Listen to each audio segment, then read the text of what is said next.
The women who resist outsourcing the longest are usually the ones who grew up watching their moms do everything and loved them deeply for it. I see myself in that, but here's what I've had to make peace with.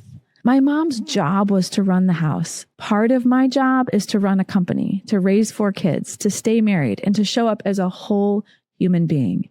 And those are not the same job. I'm Tiffany Souter, entrepreneur, wife, mom to 4 girls, and a woman figuring it out just like you. Come on, let's go build your life of and. We're going to start with a hot truth today, ladies. Nobody is going to give you a prize for doing it all yourself. Not your kids, not your husband, not your boss, not the version of your mother who's living rent-free in your head. I've been a working mom for 20 years, well, 17 to be specific. And the single biggest shift in how I live and how I work came when I stopped asking, can I afford to get help? And started asking, can I afford not to? Today, I'm going to answer 5 questions that came straight from you. Women running 2-career households who are keeping everything moving and just like still quietly wondering, like, where is it that I start? These are your real questions, my real answers. And so let's get into it. Okay, so we've got 5 questions. The first one, I'm just going to go through these verbatim, and then I'm going to jump into my just straight talk answer. So we're just going to kind of go rapid fire through these because I know that you're in a hurry because you always are, because I'm always in a hurry. Number 1, what should a 2-career household outsource first? Where do I even start? So I want to have you first take a quick inventory. I'm going to give you a 4-strength list, but I want you to also start with what costs you the most amount of emotional energy, not just time. Yes, time is relevant, but so is the thing that you just frickin' hate. Because if I can take away the thing you freaking hate, even if it takes you 5 minutes, it's going to give you emotional capacity back that probably is going to give you time back because you're just going to be less pissed at the things. So here are the 5 areas that I'm going to say are sequenced in part because of what I hate, my emotional energy. So laundry is number 1 because it never ends. And it's demoralizing because it never ends. It costs far less to outsource it than most of you are assuming, I promise. For a point of reference, a drop-off laundry service, where somebody comes and picks it up, and maybe I should say a pickup laundry service, it costs about $1 to $2 a pound in most markets. For sure in Indianapolis, I don't know what it costs you guys in LA, but here in my home turf, it costs between $1 and $2 a pound. So most people are assuming that's $200 a week, but it's usually $50 to $60 for you to get all of your family's laundry sent out. I bet if you and I were literally betting one another, you would have thought it was going to cost more than that. I always joke, you don't have to be the Fresh Prince of Bel-Air to outsource your laundry. So I'm going to encourage you, get the actual number of what it costs to outsource your laundry before you tell me I'm crazy and you don't want to do it. And also, public service announcement, you're not uniquely qualified to fold your underwear. Okay. Number 2. Get your house cleaned. This is not a new idea. I know many of you are already doing this in some capacity, but it is a huge gift to your marriage and to your weekends and just feeling like there's something special being done for you. When the house gets clean without you doing it, Saturday morning stops being a chore list and it starts being yours again. Or you can freely walk out the door and go to all your kids' activities and not feel oh my word, as soon as I get home, not only am I going to have a carload filled with dirty stuff and hungry people, but I'm also going to have a bunch of crap I have to do. Nobody likes that. Number 3, grocery delivery. I know a lot of you do something around grocery, you do grocery pickup, but I would encourage you to actually count the minutes it takes you to do the grocery pickup. Maybe it's on your way home from work. But if it's not, I want you to literally count the minutes, even the accessory minutes of how many minutes it takes you to find your keys, get your purse, get in the car, drive there, pick the stuff up, all the things. It's usually about $10 to $15 a week in delivery fees to get your groceries delivered. And it can give you a bunch of time back. Okay, number 4. Find one meal solution that works for your family. It doesn't have to be every night, but have a few anchors. A meal kit service, a local prep service, a rotation of very easy dinners. I often will do Monday is soup night, Tuesday is tacos, Wednesday is sheet pan, and Thursday is leftovers. So removing the daily decision of what are we eating, like literally we can have anything on planet Earth. What should we eat for dinner is a massive load of solving. So make it easy. And the fifth one, and this is a bit of probably a luxury item on the list, but a house manager or like a part-time helper. This is a bigger move for sure, but has a massive ROI when you're ready for it. And when you feel like you've got a lot of moving parts at your house that need someone to sort of manage it. So there's going to be somebody that like doesn't fit necessarily into an easy schedule, but they're going to take care of things like errands and picking up the house and sometimes just like the invisible logistics, returns. We know we all have returns. They take care of those kinds of things. When we're getting ready for parties, my house manager will help with that kind of thing. Birthday parties, wrapping gifts, sending out Christmas cards. The stuff that takes time, even like it like helps me be more thoughtful, like getting ahead on birthdays, sending flowers, like those kinds of things, you can get them done without doing them. And it still can be an authentic extension of your brand and your heart and all of those things. So something to think about. So here's the thing I think nobody thinks about. Outsourcing doesn't have to be a standing weekly commitment, because I know sometimes the financial piece of it can be intimidating at the beginning. Think about starting in a way that is episodic outsourcing. That can be a real strategy for this too. So from some examples, hire someone before a major holiday. Christmas is coming, Thanksgiving is coming, you're going to be hosting. Hire somebody to come through and just sort of like give you a lift. Or I'm sitting here just getting back from spring break. Having somebody come in and clean your house or send your laundry out after spring break can give you some hours back in a season when the house feels upside down and your energy is like already sitting at zero. So this one-time investment can help stop what kind of this like spiral of making you feel so behind. And it can cost you oftentimes a week or two of momentum. I'm sitting here at Tuesday being like, we're pretty much back on track, getting back on Saturday from spring break. And I know having some of these outsourcing partners are a big piece of being able to transition quickly. Okay, so here's always the question that I get next. How do I pay for this without creating new financial pressure? And it's a real question. I understand that. So question 2, specifically in your words, is how do you buy back time without quietly increasing fixed expenses and creating financial pressure? That is right. We do not want to solve one problem in exchange for another. We want to be sure that we're doing this really thoughtfully. And I think this is where a lot of us get stuck. And I want to challenge you how you're looking at the math. Number 1, I want you to do is actually go and look at how much it's going to cost. I think our fear will yell at us and be like, it's going to be too expensive from the jump, because part of us is embarrassed that if we go and see how much it costs and we say, oh, I can't afford it right now, that we're going to feel bad about that. Get over it. If you can't afford it right now, that is really important information. And if you want to afford it, it might give you something to work towards.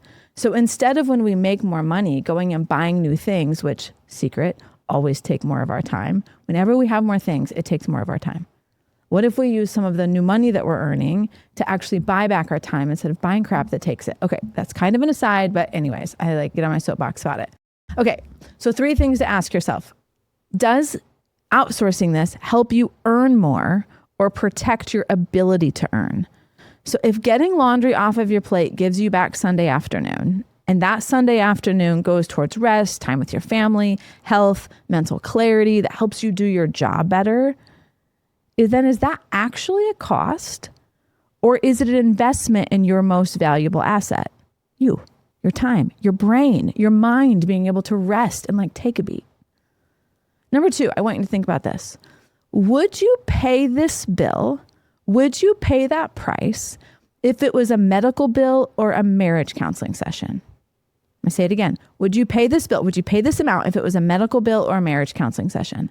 I think all too often we're willing to pay to fix things when they break, but we are wimps when it comes to spending money to pay to protect those things before they do. What do I mean by protect? Protect your family relationships, protect your marriage, buying back the time to protect your health. Having the time to do the things that keep things from breaking is an investment. And I think all too often we are more willing to actually pay for things when they're fixing something that's broken than we are to do the proactive maintenance. Just think about like your house, right? Sometimes it can be like, I don't really necessarily want to pay for somebody to come and refinish these steps so that they don't get water damage. But when they get water damage and it's warped and all the boards come up, then you're like, well, I've got to pay somebody to come fix these things.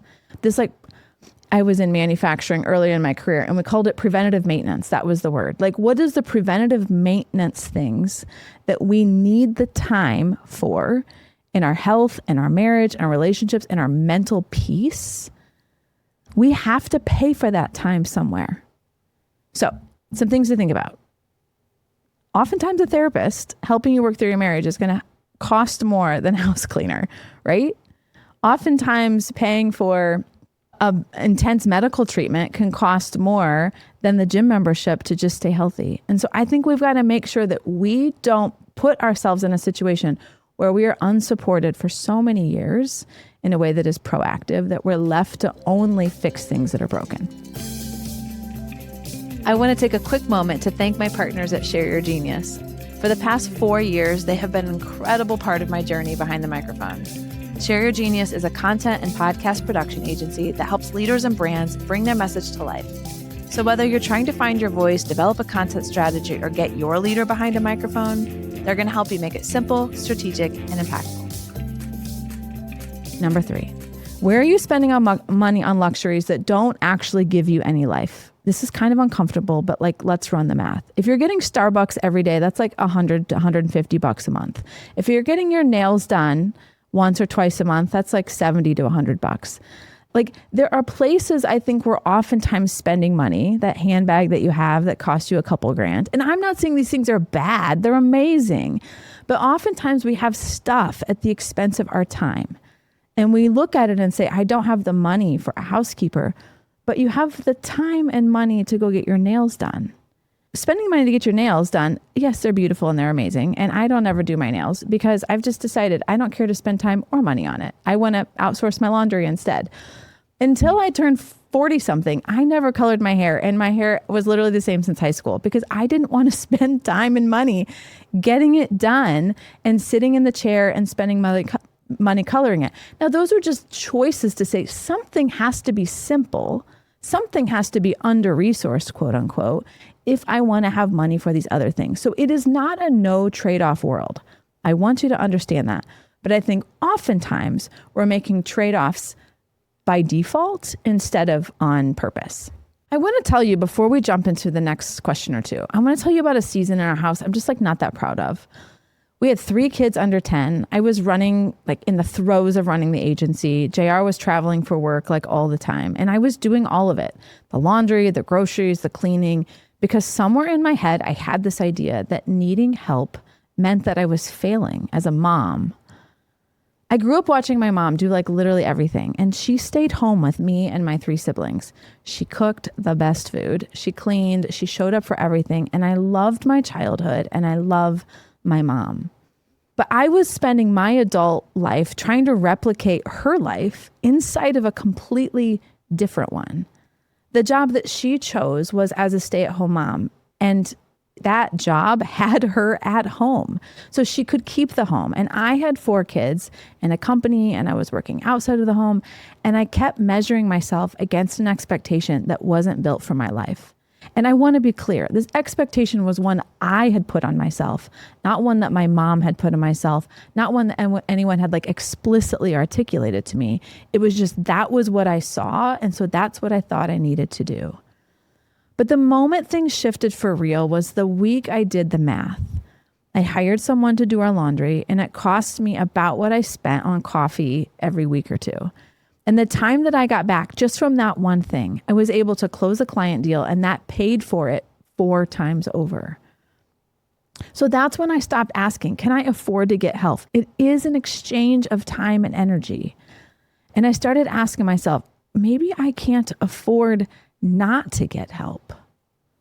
I know some of you are probably the first in your group of friends or first in your neighborhood or first in your family to be asking questions like this. And I get that. My friends were not making these decisions. My mom was not making this decision. My sister was not making this decision. My friends weren't. My neighbors weren't. And so it feels weird to be the one who says, I don't know that I'm going to do this. because we think in our heads that maybe they're going to make fun of us. And maybe some of them did. Like, who does she think she is? But I didn't care, because what I wanted more than their approval was I wanted rest and some peace and some time and some just like space to not have to be tasking every single minute I wasn't working. Okay, last question we're going to tackle together. What are the highest ROI ways that women buy back time that most people overlook or underestimate? All right, let's take a look at this one. I think the 3 that don't get enough credit is this: laundry service. I mean, if you've listened to my podcast at all, you know that I'm a huge fan of outsourcing your laundry. And I already talked about it in this episode, but I'm going to say it to you again. It's still the most underestimated. Pickup laundry is like a couple bucks a pound, and it's just not that big of a financial commitment when you look at how many hours you get back. I bet it's 6 to 12 hours, depending on your family size, that you get back. Divide that by 50, 60 bucks by, let's just say it's 4 hours that you save, 60 bucks, 4 hours, $15 an hour. I know you make more than $15 an hour. You need to think about outsourcing that task. Everybody's like, but they're going to screw it up. They're not. I promise you. These people are professionals at laundry. It's amazing. Okay, grocery delivery. I already talked about this. It's not the app fee. It's the real math of this one. A 45-minute grocery trip twice a week is almost 80 hours a year spent picking up your groceries. That's 2 work weeks. Do the math, ladies. Really honestly look at how much time are you spending grocery shopping or picking up your groceries, and add it up for an entire year and say, do I really want to spend 2 weeks a year picking up my groceries? Wild. When you can make it go away. Like, yes. Imagine if you spent those 2 weeks working out, like 80 hours a year, additional 80 hours a year walking, an additional 80 hours a year on anything that you know needs your attention. Okay. I want to do a reminder, do a periodic refresh. If you cannot afford a standing service, then hire someone for one day, a pickup on your birthday, get your house cleaned, like on your husband's birthday, get the house cleaned, like pick moments that are important to your family to say, instead of asking for a gift, I'm going to give myself the gift of time and space. And I think these one-time investments can prevent the like financial spiral that you feel sometimes and kind of give you an idea of like testing. What does it look like if we do this? When I think about what to outsource, I use a very simple framework, you know, I love them, to help me make a decision on that. Number 1 is, am I uniquely qualified to do this task? If yes, then protect that time fiercely. If no, it belongs on the outsource list or the to be outsourced in the future list. I'm going to remind you, you are not uniquely qualified to fold your laundry, but you are uniquely qualified to be present for your kids. And those are not the same task. Let's stop treating them like they are. I want to leave you with this. The women who resist outsourcing the longest are usually the ones who grew up watching their moms do everything and loved them deeply for it. I see myself in that, but here's what I've had to make peace with. My mom's job was to run the house. That was her contribution, her full-time work, and she did it with so much excellence and joy. Part of my job is to run a company, to raise 4 kids, to stay married, and to show up as a whole human being. And those are not the same job. They do not require the same support structure. I want to remind you, ladies, asking for help is not a sign that you're failing. It's a sign that you're being honest about the size of the life that you've said yes to. So I want to remind you, choose your heart, choose it on purpose, and then get the help you need to do it all really well. If this episode landed for you, I would love it if you would share it with a woman in your life who is still doing everything and needs some encouragement to get rid of some of it, because she deserves to hear this too. And if you're ready to start actually building a life that works, the systems, the decisions, the structures that make a 2-career household feel sustainable instead of surviving, the Life of Ant program is where we do that work together. The link is in show notes. Thanks for joining us, and I'll see you next week. Thanks for listening to The Life of Ant. This is your weekly reminder to keep making bold choices, saying clear yeses, and holding space for what matters most. As always, if you like this episode, I'd love for you to drop a review and share it with your friend. It's the fastest way that we can grow the show. Thanks for joining us. I'll see you next time.